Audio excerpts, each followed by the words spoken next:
Well, hi. If you've got a basement that looks something like this and you want to get it closed up and turned into a living space, today I got a treat for you. We are going to be showing you how to install a drop ceiling. That's right. There's a lot of people out there who have a basement and it's unfinished, or they've finished the walls, but they just don't know what to do with the ceiling. Let's face it, installing drywall for the first time is a major project that takes a lot of skill set, especially if you've got windows near the ceiling, right, that get the sunlight. You see it all the time. You go to someone's house, they've done their own basement, and they just haven't spent enough time watching my videos to learn how to do drywall properly, or they just don't have that artistic skill set, and you might not want to do it. Well, today we're doing drop ceiling, and on my difficulty meter, it is only a number 2. It's cut and measure. It is so simple, it's going to blow your mind. You need a couple of hand tools and a laser level, and you could do this too.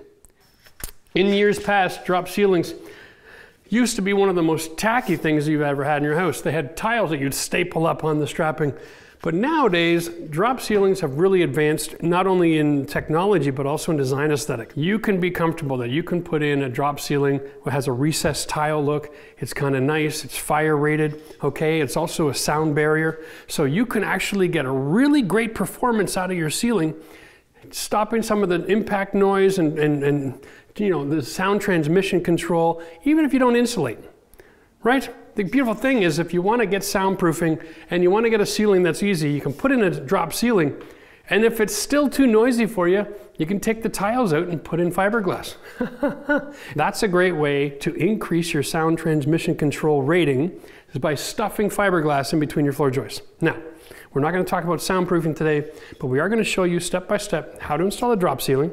There's a few hand tools and a few processes that if you follow, you can do this yourself and be very successful. So let's just jump right into it. Step number 1 when you're doing a drop ceiling is install it low enough that you can put your tiles in on a little bit of a twist, on a bit of an angle, okay? The tiles are wider than the grid that you see. So you have to install them on an angle and then spin them and then drop them in. So the recommendation is no less than 3 inches from the finish, the lowest part of your ceiling. Now, if you follow our videos and you're learning how to do things from us, you'll realize that this ceiling is strapped. It's one of the things I recommend everybody do before they go forward with any basement renovation. 2 reasons: it helps to stabilize all your floor joists, and it makes it easy to build your walls, because you have wood to attach your wall in whatever direction you're heading, okay? So a lot of people out there who went and they did their walls. You'll go, when you're going to buy a house, you'll see this. The ceiling's undone, the walls have been framed and insulated and got drywall on them, and they've got a living space, but it's still unfinished. If that's you, here's how you're going to finish your ceiling off, okay? We are going to take a tape measure and we are going to just measure down 3 inches to here. Now that's not a lot of space. I generally like to go 4. If you have enough ceiling height, you can go 4 or 5, do it. It makes your life simple. If you don't, go to 3, okay? And if that is even difficult because your ceiling is so low, I'm going to suggest that you can install 1 row of tiles and tracking at a time, and you could slide it all in with only 1 inch clearance. It's kind of an advanced technique. I'll cover a little bit of that later in the video, but just so you know, I'm going to go with a 4. And what I'm going to use to keep my line perfect around the room is not a $400 laser level that throws a spinning dot. I'm just going to use my regular laser level and mount it to the wall. Over here, I have the ability to just use a magnet, right? And so we're going to just drop our line. There we go. Done. Okay? Now, because it's a magnet and it has a tendency to move, I'm going to make a mark just above the top of this. Okay, so now I've got my line of where the magnet goes. I did that because a lot of people are installing a ceiling and you've already got painted walls. You can do this without affecting your paint job, okay? So this is awesome. If you want to paint first before you do the ceiling, you can, because you aren't going to damage anything. I'm going to take one of these. Now this is called a 10-foot angle, okay? It's an L. When you go to your Home Depot, you can find all these materials right on the shelf. Okay, it's not a specialty store. You don't have to order it offline. Unless you want to, because some of these are long. They come up to 12 feet long, some of these materials, and they're very heavy. So you could have it, just order it and deliver it to your house, all right? We are gonna use the laser not just to mark the perimeter, we're also gonna use the laser level to set the grid and set all of the grid members to a certain height onto that red line. So I want to leave that in place for the entire build right up to the last little bit. Okay, so what we're going to do is, even though this is longer than the piece that I need, instead of cutting it off, I'm going to just do an inside corner. And I'm going to do it like this. I'm going to take a piece and I'm going to cut about a 45-degree angle, and then I'm going to cut about a 5-degree angle. Okay, and then I'm going to bend it and put the 5-degree angle on the inside. Okay, so this is what you end up seeing. You see a miter joint. That looks really kind of pretty. All right, now, before we can put this up, we need a couple more marks. All right, we need to know where the studs are. So for that, we're going to use a stud finder. Okay, now basically all we're going to do is we're going to go by the wall, we're going to push the black button, and then we can just start going like this, passing along the left. Okay, now I'll make a mark here and show you how this works. If I come from this side, it'll make a mark here too. It's basically identifying when it finds the wood. So right in the middle is the stud center. Now that we have all that set up, I know how high to put it, and I know where my studs are. I'm just going to take a couple of screws here. I'm going to drop a screw in here, a little bit high on purpose, just to create an extra pair of hands. That way we can set it and forget it. There we go. Now we're going to come over here, and we're going to set the top to this on the red line. And I'm just using a number 6 drywall screw. It's a fine thread. Okay. We'll just throw a screw in every stud all the way around. You don't want to just go cheap and easy on this because these tracks end up carrying a lot of the weight while you're building, okay? Try to be disciplined enough to put a screw in every stud.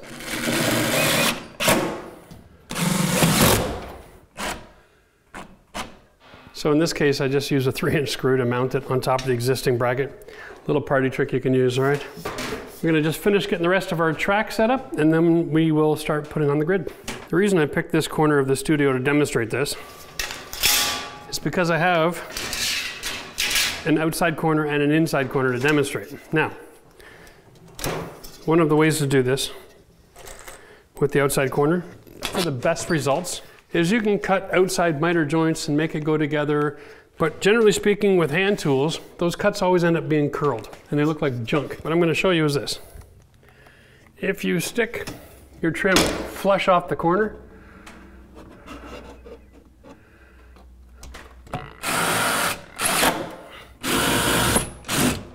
and then you can just simply measure from here to the corner, which is 40 1/4. The secret here is when you're measuring, measure from a finished edge so that you have a finished edge here and here. Very important. You don't want to use the snips there. So 40 1/4.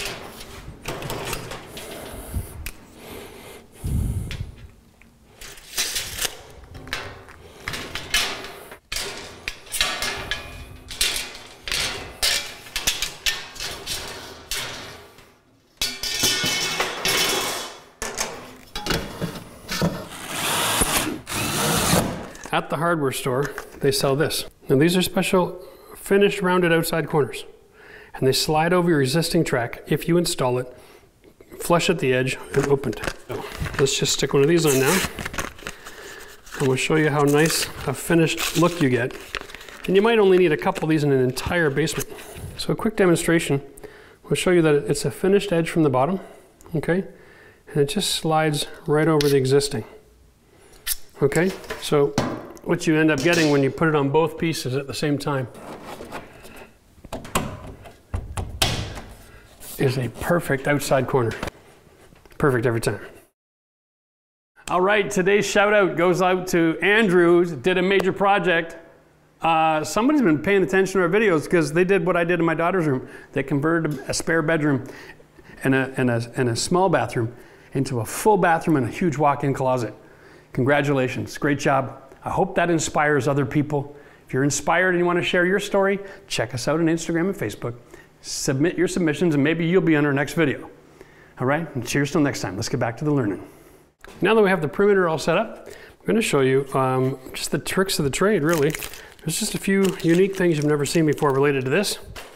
One of them is a special drill bit, all right? And it's going to go in the chuck like that. You're going to use your drill to install, okay? The next thing are these hooks. Now these are like little lag screws. Now the drill bit fits over the head of this. It is designed to put right into the wood, and we're going to wire from this to our tracks. And that's what we suspend it with, okay? We want to put a hook every 4 feet along our track, and we want to put it along the same line every 4 feet. And the reason being, with those suspended wires, they inhibit your ability to put the tile up and turn it. So if you use too many of them, or you put them in an odd spacing, you're going to drive yourself nuts trying to put your tiles in and out, and it can cause damage. And you don't want to be tearing your tiles apart while you're doing the install. So those are going to be important.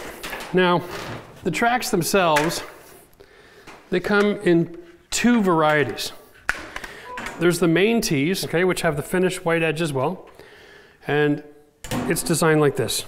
All these spaces across the top are where you can put your wire into, okay?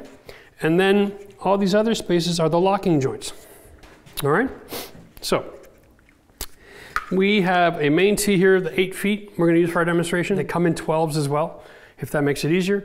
They also will lock end to end to extend. You can go 1,000 feet long, doesn't matter.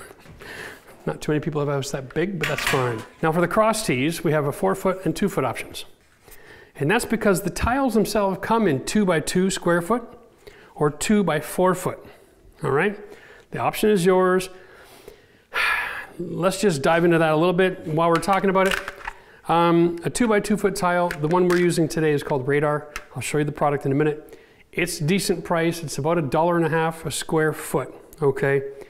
And you consider that in your pricing model. It's definitely more expensive than drywall. At $1.50 a square foot, it's about 50 cents a square foot more than drywall. And you have to have 4 feet of track, which is about $1 a foot, regardless of which size, give or take a few pennies. You need 4 feet of track for every tile, all right? So you're $4 for 4 square feet, so your price per square foot goes to $2.50 a square foot, where drywall is $1, plus the mud makes it about $1.50.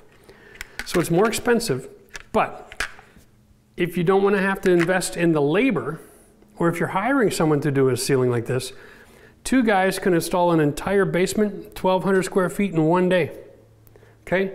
So the cost, materials versus labor, is definitely in your favor to spend the money on materials, knowing the installation can be done that quick, right? You can manage your expectation of a crew. This is not tricky, okay? Now, I'm not using any 4s today because I'm using a 2 by 2 tile. So I'm going to install a track every 2 feet across this room, all right? And there's one secret that you need to know before you move forward. This track here, when I install it, it locks into this, okay? And this little overhang sits right there on the track, okay? And this little piece here to the edge of this, we're gonna measure this off. It is exactly 3/4 of an inch. All right, the L track that we're using is exactly 3/4 of an inch. So that means that if you're installing this bar, you could just set these on the edge and then hang, okay, and have the perfect location. But what you can't do is you can't start with these tracks there and use a full tile. It doesn't exist, okay? Let me show you. This locking location, they're every 6 inches, and the tile's 2 feet. 6, 12, 18, 24. And then there's another 3 inches left over. So the only way that you can start with a full tile on the end is if you start by cutting the ends of these off, all right? And that is what we're gonna do, because I'm not a big fan of having to cut all of the tiles because I'm using a recessed tile, and a recessed tile is a little more difficult to cut. We'll get into that later. So if the grill is 3/4, that means I want to go 3/8 from here, okay, plus another up to 3/4. Now I'm going to go shy on purpose, because if the whole thing isn't sitting on the track over here, it doesn't matter. But if you take the time to cut that little bit off at the beginning, if you have a straight wall, it works great. If you don't have a straight wall, then you want to figure out which part of the wall is the deepest of the curve and start there and then line it all up afterwards. It's the only tricky part of the entire project. If you don't have a straight wall, then you've got to do a little bit of math. Usually when we're on a project doing a basement, if we don't have straight walls to work from, we'll start in the middle and then we'll build out. Like we would intentionally install our first track a few feet off the wall and cut on the addition, all right? We would start like, we'd get the 8 foot, we'd start like 3.5 feet off the wall. Do a nice square grid in the middle and then we'll build out to the edges. But if you have a basement and you made your own walls, you made them straight, right? Makes life simple. So then you can just start right here like this. And that first tile in the corner will be 2 feet by 2 feet, perfect every time. All right, I'm gonna install this grid now that I think there's enough understanding there. To release this, if it's been locked, it's kind of like a fish hook. You need some square pliers. And you just pinch the tab and it falls back out. So just a quick recap. Basically, if I'm looking at my ceiling, you're gonna wanna draw this out so you can order your materials in advance. Okay, I'm gonna go 2 feet, I'm gonna put an 8 foot bar. Okay, and then every 2 feet I'm gonna put another 8 foot bar. All right, that's my goal. You wanna take into consideration, because let's say your space is 9 feet long. You have a 2 foot tile on one side and 1 foot tile on the other side.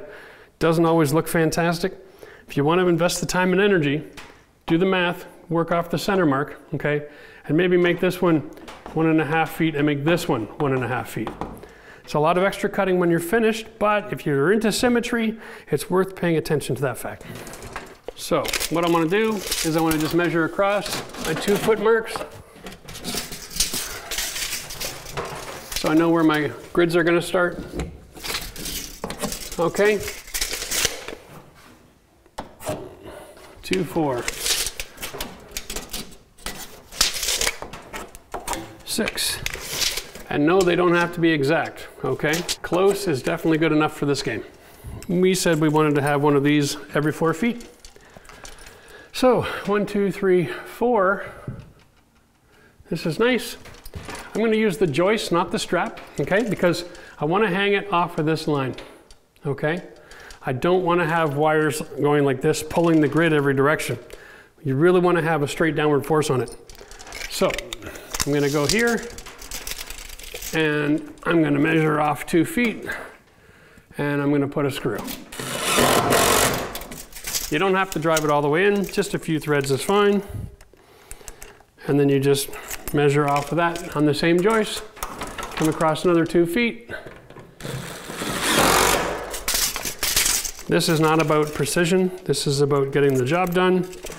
If you're a little bit out and there's a little bit of tug on the grill, it's not going to hurt anything.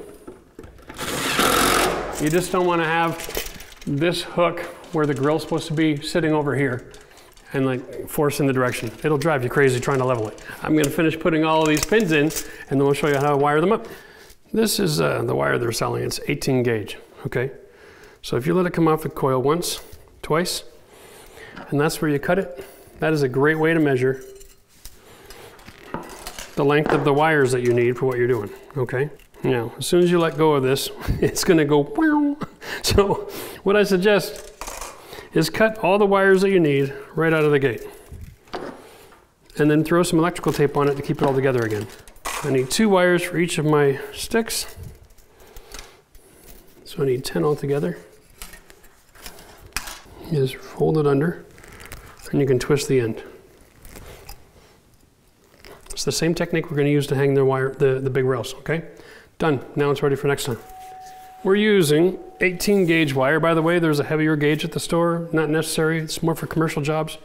Or if you're hanging large recessed ceiling lights, we're going to be just using LED pot lights. We'll get to that near the end of the video. Here's the end that I cut, right? We're going to put that there. That's about where it should be. I go here. Okay. So if I put my wire here to here, it's going to be tendency to pull out. Okay, so what I'm going to do is I'm going to put my wire through here. So when I'm suspending it, it's constantly pulling it back towards the wall. All right, and that is my best case scenario. Take one of my wires And instead of going to the middle, all right, I'm just going to take my wire right here, just a couple of inches, okay? I'm going to do the same thing with my side cutters. I'm going to put a few twists in it, okay? That'll keep that from unraveling. And now, now all I do is fish the hook. Boom. Okay. Now you can see my laser level is here, okay?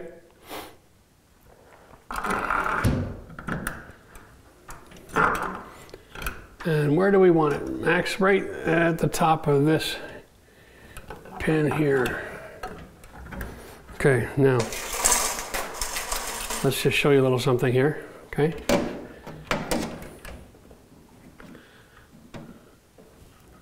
If you take a look at where this is making contact with the L, the top of this hook line, that's actually level. So I'm gonna just let this wire come nice and loose here, through my fish hole, okay? And see now I'm nice and below what I want it to be. I'm gonna leave it like that, okay? And just let it hang. I'm only supporting the weight of this bar. So for now, we're just gonna set that up and walk away. Later on, we'll get the laser level and we'll bring it down to this height and we'll adjust everything just perfectly. By twisting these wires together, you can create more tension and it'll raise it up, all right? So let's get the rest of these bars installed and then we'll go on. Now for simplicity, because I've already checked, the wall's pretty straight, okay? Simply just gonna line this up and then cut it. Remember, I have 3/4 of an inch of overhang, okay? So that's, here's the back, this is what I'm seeing out front. If there's any little adjustments in the wall, all of this can slide back and forth a little bit, and we can make all that adjustments once we start building the grid. For now,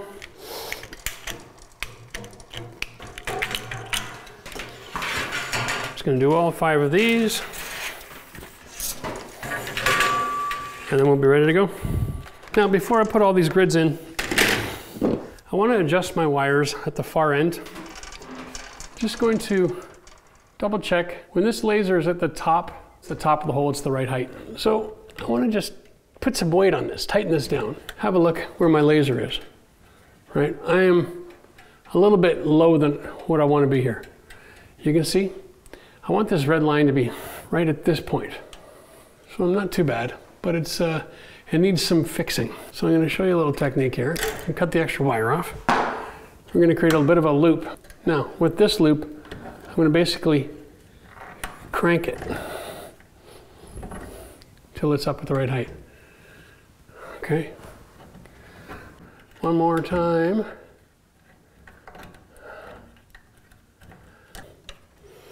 All right. That's where I want it. That's freaking perfect. The other way, of course, you can check for your level while you're working, is just use one, right? Now, that one is obviously out.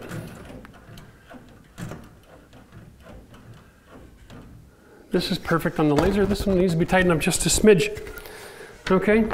When we're doing this, the reason we're bending the wire around like this, holding this tab, is to create a lot of compression. That'll carry a lot of weight. It is almost impossible to put enough weight on this to pull it down, okay?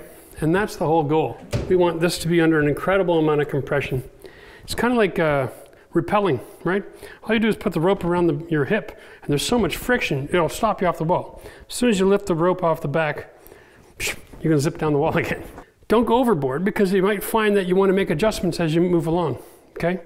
Your floor could be out of whack, your walls could be out of whack. So just give it a couple of twists, and if you need to, you can come back up later and make adjustments. Okay, so now we're at a point where I believe we are 95% level. I'm gonna put this away. Now the best thing to do, grab your dividers and stick them all in and put in the ceiling tiles in the middle of the ceiling, not the perimeter. This will move around a little bit while you're working, okay? But everything that's in the interior of the ceiling isn't gonna pop out. If you put any tiles around the edge or do any cutting now, you're wasting your time, because if something slides, oh, boom, tile goes down, okay? Now, so, Once we start putting in the spacers and the ceiling tiles, it squares everything off really well. It makes it incredibly stable, okay? So we're gonna just start right here where we were, work our way across. You can have more than one of these in the same hole. There we go, okay. Okay. All right, we are actually about halfway through the process at this point. The only thing left is to cut the tile and then install your lighting. Every one of these will snap in and you'll actually hear it. And that makes life easy. Okay, so here's the bundles. They come are about 50 pounds or so. All right. This is just, cardboard is wrapped all around the sides. It's the only protection this product has is around the side. So when you're at the store to go buy it, watch out for damaged corners like this. Yay. The only good news here is the tiles come as a recessed panel, all right? And so all these little bad corners and stuff, if you have them, put them on the inside or set them aside so you can cut them for all your cuts. But the only part of this tile that you see is this part. Let me just go demonstrate what this looks like. Remember I said it's wider than the grid?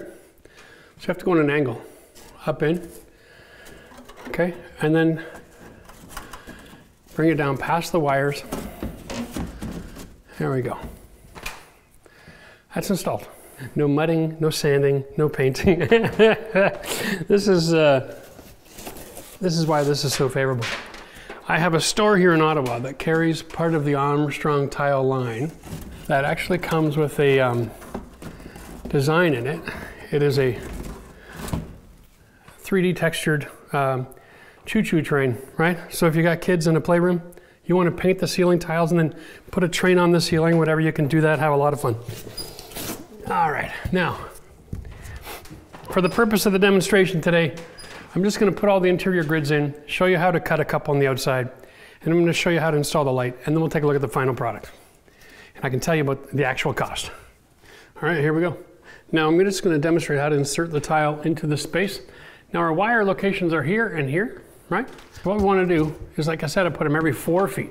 So there's no wires on this end. So you want to take the ceiling tile up, rotate it, drop it, put the 2 corners through on an angle. That's why you want that 3-inch space, okay? And then you can lift it up, rotate it, set it in position. There we go. If anything gives you any trouble because of like debris in the corner, there we go. Perfect. Now I'm going to show you how to cut the tiles to fit them in around the perimeter, and then we're going to show you how to do the light, and we'll talk about the cost. When it comes to this material, just take your template, all right?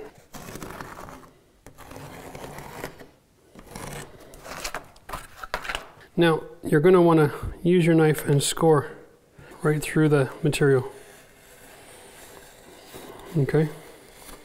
This is not the time and place to use one of those hole saws. It will chew this up and spit it out. This is fiber. Okay? Okay? Once you have it scored with a knife, you can take a drywall saw and you can set it up just on the inside of your line. Only push when you're cutting in, and it'll give you a nice clean cut.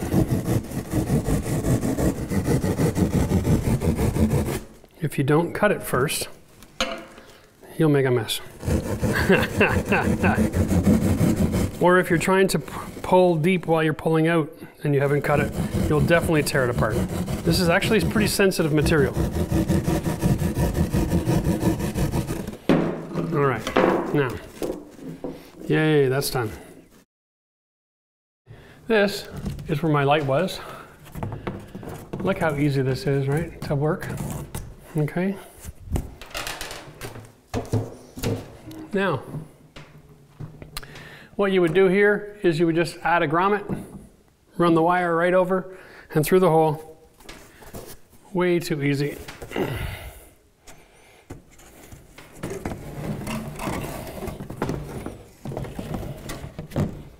All right, and then from that you can actually drop a box in here and you can fish a wire from here to anywhere else in the ceiling. And you can do a whole series of pot lights right? And if you need to learn how to install pot lights, we just finished a video last week here. We showed you how to install pot lights in a finished ceiling. This is even easier because you can move things out of the way to pull your wires around. This is really great.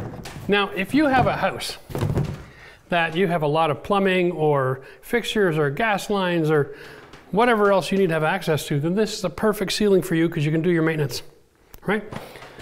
Also perfect if you want to move your lights around, all right? One of the suggestions I have is when you're doing your design for your lights, instead of putting the hole in the center, put a hole in the corner, all right? And here's why. Let me just pop this out of the way. I got all kinds of room here. All right. Because now you can have a light here.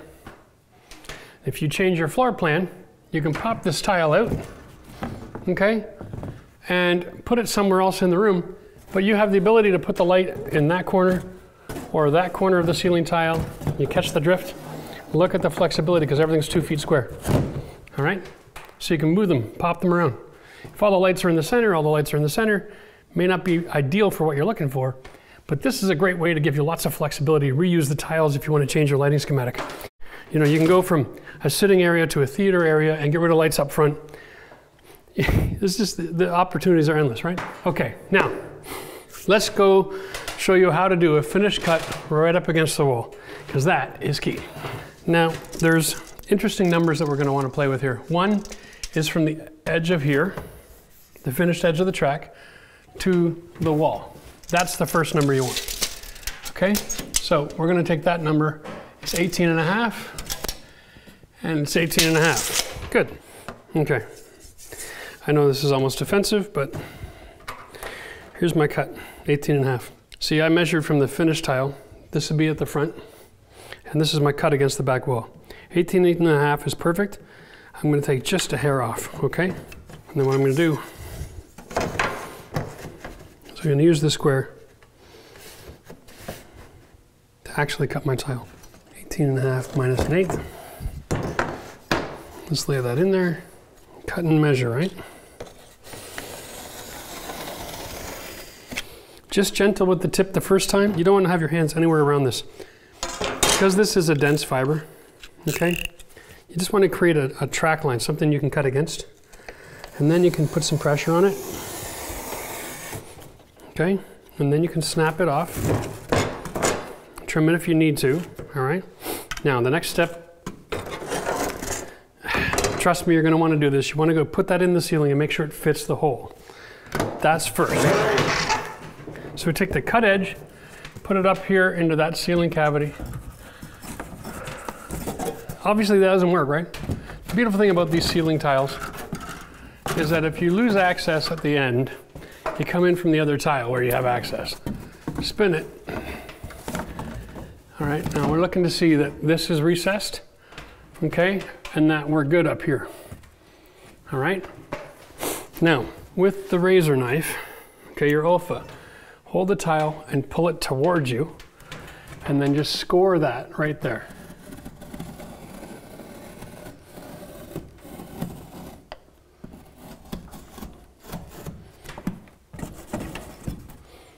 And then take it back down, come down to your work table. Now we're going to try to set the knife only about 1/4 inch deep into the material, okay? So I want to then cut that off,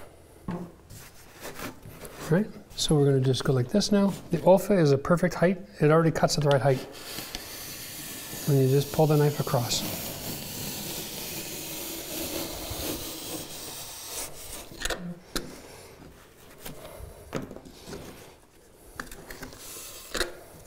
All right?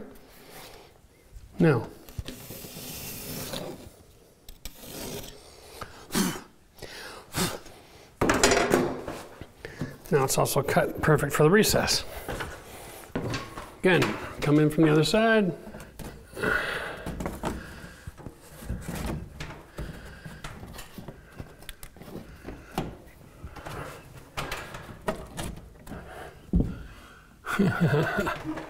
Very nice.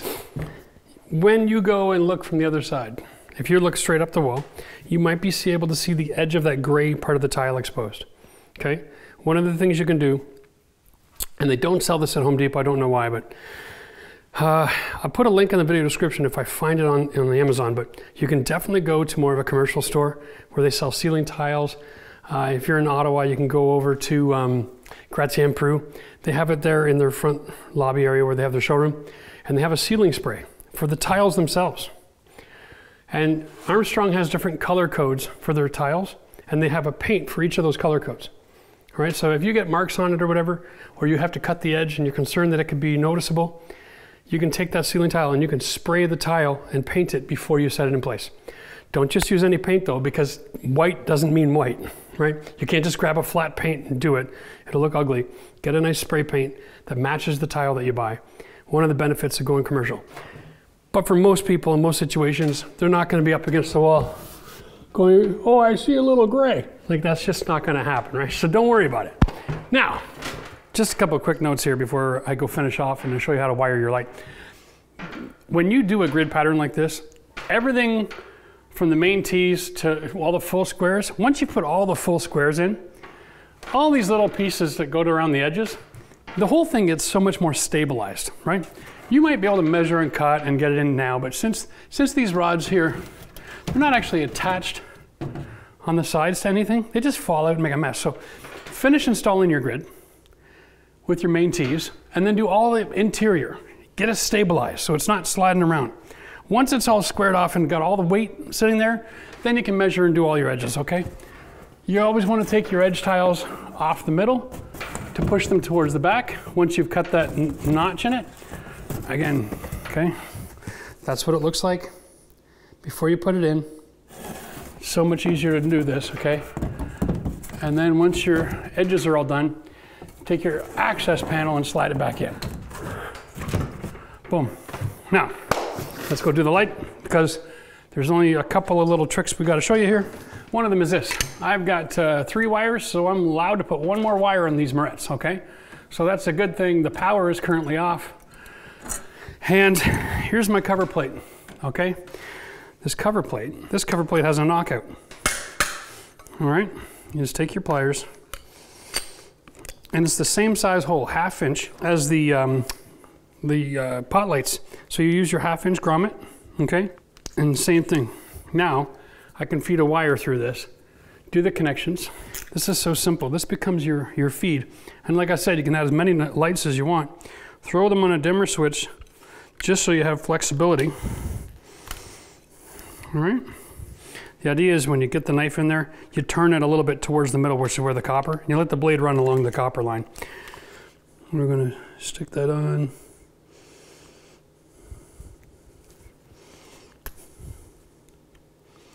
Pete's sake. Okay. All right. I'm going to push that through my grommet until I get the sheathing coming through the other side. Okay? Because it's the sheathing that creates the compression. Now that's secure. Okay, just to make my life easy, I'm gonna twist these 2 copper lines together so I don't have to hold on to it the whole time. Okay, first we'll do the neutral.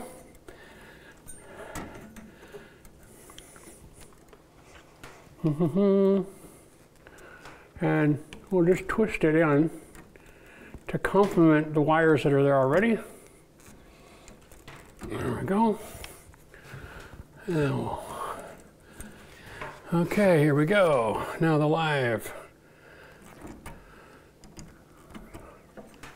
Here we are.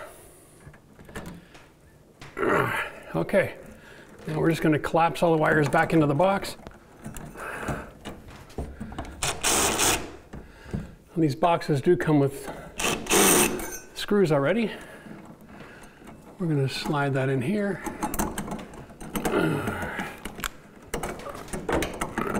Okay, and tighten her down. Beautiful. All right, now put the tile back in, and then we'll install the pot light.